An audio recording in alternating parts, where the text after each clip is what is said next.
grow your business. Sharon Horne-Ellstrom here, and our idiom today is cool it. It's from American slang in the 1950s, of course. It means to relax, to calm down, to chill out, to cool it, to cool your jets, to stop being so hot and bothered about a topic. Be less excited, be less impassioned. Definitely stop arguing and fighting about it. This idiom became popular. I can just imagine it. I'm sure I've experienced it personally.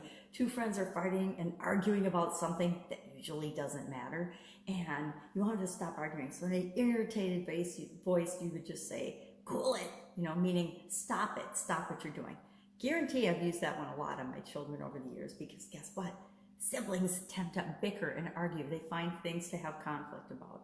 Well, how do we use this in our business? How do we grow our business knowing that human nature is to, number one, be attracted to people that stand for something, businesses and companies that stand for something.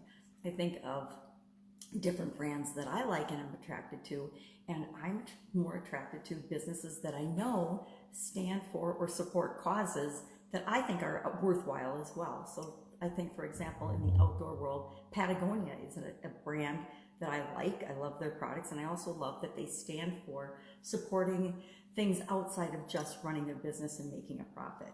There's a lot of businesses that we love and we love to do business with, and brands that we're attracted to because they support causes that we also want to support. And so we indirectly are supporting those causes as well when we buy their products and services.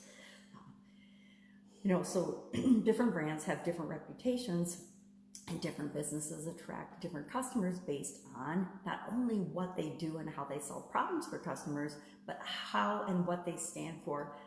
That's more than just their business, what their contribution is to the world as a whole versus just what their contribution is to their own bottom line. So one way you can cool it and use that to supersize your business is to align yourself with causes and things that are important to the people that you serve, important to your employees, or important to the customers and the people that you solve problems for or create products and services for. Many businesses nowadays have volunteer arms of their business, usually in human resources, where they support and encourage their employees to participate in community events, to be involved in their communities, either the schools or whatever's appropriate for their business, but they encourage people to be involved and be contributing to the world as a whole, not just doing their jobs as part of the company. There's actually organizations and corporations that require that their employees do something outside of work to make the community better. I actually worked for a couple of those in my corporate career. It's another way that you can use the idiom cool it to supersize and grow your business.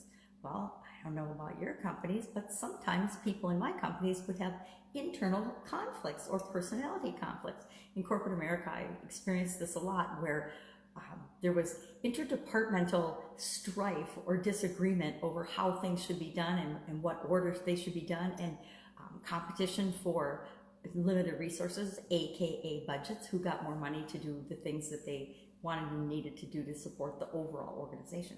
And sometimes they would forget that we all worked for the same company. We were all in the same business, and we needed to make sure that we were breaking down those barriers and that there wasn't this huge competition for resources within the company, because any of that negative energy just took away from our overall combined purpose of what we were trying to do. But that's pretty common. I found in my little food business that if the topic went to politics or religion, if there was a year like this year, holy buckets, it would really be bad. Somebody's feelings always got hurt. So we just agreed to not discuss those topics at work. When we were at work, it's like everybody gets their own opinion. Everybody's entitled to and deserves to have their own opinion. But that doesn't mean that we get to force other people to share our opinion or listen to us pontificate about our opinion. So we just made it a guideline. Hey, we're friends here. We're not going to talk about things that upset one another, because guess what? Your opinion is none of my business. My opinion is none of your business. It's totally up to each and every person to think for themselves and decide for themselves. So the need to have things cool down and in your organization is just agree to the expectations and the guidelines of how you're going to treat one another, so that it doesn't become an environment of conflict and mediation and legalities and things. It's just not worth it. Another way to use cooling it is to remember that the people that you serve means your employees, all the people that are team members and co-creators in your organization, as well as your customers, like to do business with people that they see as like them, that they know, like, and trust. So make sure that you're clear about what you stand for and what you stand against, and know that that will, of course, push some people away, but those aren't the people that you'll feel comfortable serving and wanting to do business with anyway. So go ahead and repel the people that you're not here to serve and attract the people that you are here to serve by standing for something. There's nothing worse than being middle of the road, wishy-washy, milquetoast about something so that nobody knows where you stand. What happens is,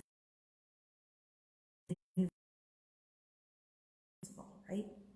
So that's just a couple of thoughts on the idiom cool it. Love to know your experience with this idiom. Have you used it? Have you experienced it? I think it's an American term. I know I've grown up with it my entire life. I guarantee my mom has been known to tell my sisters and I to cool it on probably more occasions than I could even possibly count in my lifetime. All right, that's it. Go out, have an absolutely amazing day.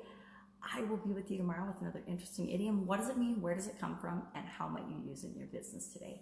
Take care. Bye. Keep cool.